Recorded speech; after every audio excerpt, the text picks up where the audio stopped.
guys! Kamusta kayo? Ang Mami Marito. So ito na nga ang part 2 nung nakapasa ang anak ko ng kanyang interview sa US Embassy. So ito, ready na ako to go home. Dala-dala ko na yung printer at ayan, ang ganda ng aking kargadora. Ayan, nakahiram siya ng trolley from the lobby. So ayan, pinagrab niya rin ako nito pa uwi. Thank you. Thank you po. Bye-bye, be. Ingat. Ingat pag-uwi bukas, ha. Bye. Good afternoon, makaka-uwi din. Hindi mo adjust natin, ma'am? Sige, opo. Masyadong dikit. Yeah, thank you. Ito.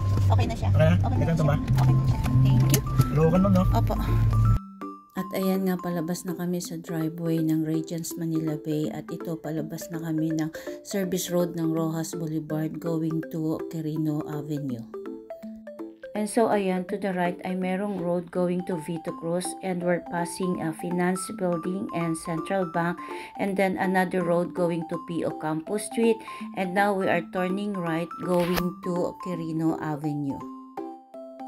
So babaybayin lang natin yan ang kahabaan ng Quirino Avenue until we turn left going to Calao Avenue para lumusot tayo sa may Luneta area. So ayan, we're approaching na the Katigbak Parkway and crossing going to Luneta area. So ayan, we're about to pass the Luneta area.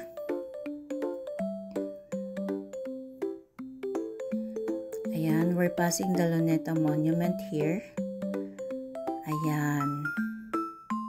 So medyo ayan, no, ayan. So ayan yung ni Rizal, the Luneta Monument. We're passing that.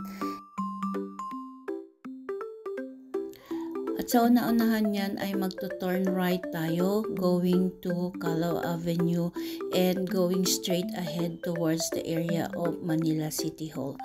So ayan, dire-diretso lang tayo at merong sangang daan dyan sa unahan which is to the right is going to Malacanang area and to the left is going to nearby National Museum Avenue and palusot ng Manila City Hall.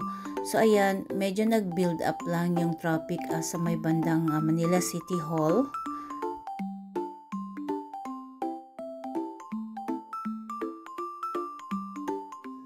At sa unahan ng City Hall ay makikita natin ang Pinaglabanan Monument which is between Manila City Hall and Central Station ng LRT. So ayan yung Pinaglabanan Monument. Maganda yan guys, parang mini park. So we are now approaching Lawton. Ayan, so magto-turn right na tayo. Ayan yung Metropolitan Theater and we're going up to Rojas Bridge. So ayan, paakyat na tayo ng Rojas Bridge and after Rojas Bridge ay ang Quiapo, Manila. So ayan, pababa tayo ng Quiapo, Manila. Matraffic talaga lagi dyan. Madalas, bihira kang makadaan ng hindi traffic dyan banda sa may Quiapo area. So ayan, pausad-usad sa may Quiapo area. So ayan, ayan yung Quiapo Church to the right. At dire-diretso lang tayo going down the underpass at turn right at madadaanan natin ang FEU and then pag-akyat ay ang Moraita, Espanya. We are now passing the University of Santo Tomas area. Sa kahabaan ng Espanya Road ay madadaanan natin ang Pinobal, Vicente Cruz Street at yung crossing ng NLEX Connector Road at yung Maceda Street, Basilio Street, Sisa Street and Ibarra Street. Sounds familiar, diba? So ayan, approaching na tayo ng circle that is Mabuhay Rotonda. And so ayan, meron din sangang daan dyan. To the right is going to Uri Rodriguez and to the left kung saan tayo nag-turn that is going to Quezon Avenue area. So ayan, passing na tayo ng Banawe Street and then after ng Banawe ay approaching tayo ng Fisher Mall. So ayan, going the underpass, pag-akyat natin ng underpass, ayan na yung Fisher Mall. And sa kahabaan ng road na yan from Fisher Mall still, we are passing the Quezon Avenue road. We are now approaching Delta. Sa bandang Delta naman ay may sangang daan. To the right is going to Cubao, and to the left is yung going to Quezon Avenue connecting to Commonwealth Avenue.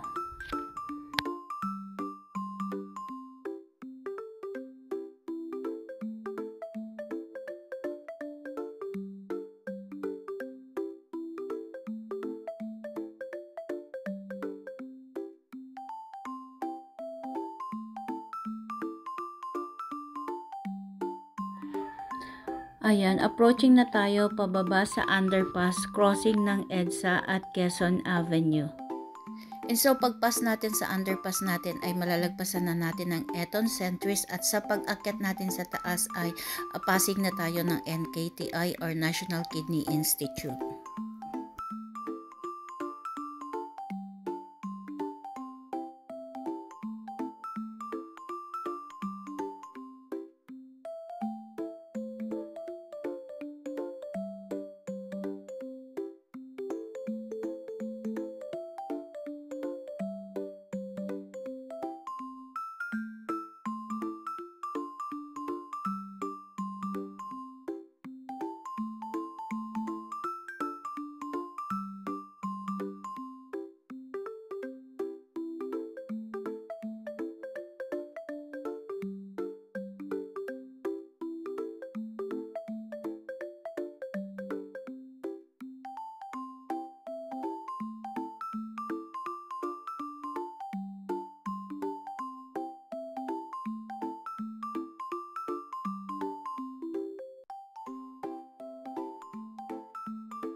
Akala ko talaga ay mag-right turn si kuyang driver pagdating sa may Regalado Avenue, pero nagtaka ako, dire-diretso siya. So I was thinking na sa may Jollibee siya magra-right turn. Pero nagtaka talaga ako kasi hindi siya nag-right turn pagdating ng Jollibee. So medyo na traffic kami doon banda, so nag-stop by kami sa traffic. So akala ko magra-right turn na siya dyan, pero hindi siya nag-right turn, dire-diretso siya.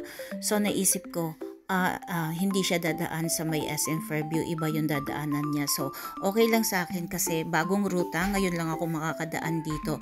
So, nalagpasan namin yung RDO ng Novaliches BIR, ang PhilHealth, ang Brittany Neapolitan Subdivision Gate, at yung Assembly Hall ng Jehovah's Witness, yung SNR na daanan din namin. And so ayan, nag-right turn kami ng Quirino Highway at left turn pagdating ng may Sacred Heart. So sa Barte Road na yung binabaybay natin ngayon. So passing na tayo dire-diretso ng Petron sa Barte, passing ng Pure Gold Junior, at passing tayo ng North Olympus. Madadaan din natin dito sa bandang kanan yung Bernardino General Hospital, ang Shelito Homes, Mary Homes, Dreamland Resort. At ayan nga yung Massway, bago natin malagpasan ng Pioneer. And ayan nga, dahil mabilisan yung takbo natin, malapit na tayo sa Sabarte Town Center. So, madadaanan natin dyan yung Access College, Computer College, at yung Shell Station. And then, yung gas station bago yung St. Clair College. At yan yung St. Clair, at sa kabila niyan ay ang Mystical Rose. Kasunod naman ng St. Clair College ay ang Pure Gold, at pagtawid ay ang Sabarte Town Center. Sa kabila nito ay ang Kai Mall, Robinson. Ayan. So kasunod niyan ay ang merong bagong tayo dyan na Jollibee. Ayan. So binabaybay na natin ngayon yung Sabarte Road. So madadaanan natin yung La Forteza, at sa unahan ng La Forteza ay magra-right turn tayo ng konti going sa may Isaiah, and then left turn. Diretso na tayo, nadaanan natin yung Nodados General Hospital, at yung ayan, passing tayo ng Libis, ng Dali, at sa unahan na may right turn tayo. Yan na yung gas station, at then papuntang Phase 1. Pababa tayo ng Barugo. Nadaanan natin ang National Center for Mental Health, at yan approaching tayo ng Matarik Bridge, at dyan dire-diretso lang tayo. Yan, mabilis na lang yan dyan. Yan na yung tulay. So pag akyat ng tulay, merong intersection dyan na papunta rin Phase 1, and then merong Big Brew dyan, and then diretso pa rin tayo, pababa tayo dyan. At pag baba natin straight, paglabas natin ng kalsada na yan ay lalabasan natin ang kanto ng Liceo ng Kabataan, at magto-turn left tayo going sa may Atlantica. Ang right nun ay going to Phase 1. So ayan, magto-turn left na tayo dyan, Phase 9 na yan. So Langit Road na itong binabaybay natin going to Phase 10. So ayan, nadaanan na natin yung Atlantica. Ayan, so approaching tayo ng Lacson, and then malapit na tayo sa may Phase 9, yung binababaan sa may Generica, at merong gasoline station dyan, yung road din, pababa tayo, passing tayo ng Dali, ng Cosga College, ng kalsada papunta sa Ako Homes, ng Kingsmart, ng Pure Gold, at yan, turn right tayo sa may gilid ng Cebuana Lawilier, doon sa dulo ako nabababa. And so ayan nga guys, almost 3 o'clock na yan ng hapon. 2 hours na lang ang pwede kong itulog, at magpiprepare naman ako going to work, at papasok pa ako mamayang gabi. So ayan na nga, binabangan na nga ni Kuya yung printer. Thank you so much Kuya. Ayan, nakauwi na yung printer. Matutulog muna ako guys, magpapahinga muna ako. And please subscribe kung di pa kayo nakasubscribe, and hit the notification bell para sa susunod nating mga videos. Pakishare nyo na rin ang aking videos guys. At ayan, konting pasilip sa work nung gabi, hindi halata na haggard ang lola nyo. Thank you so much. Bye!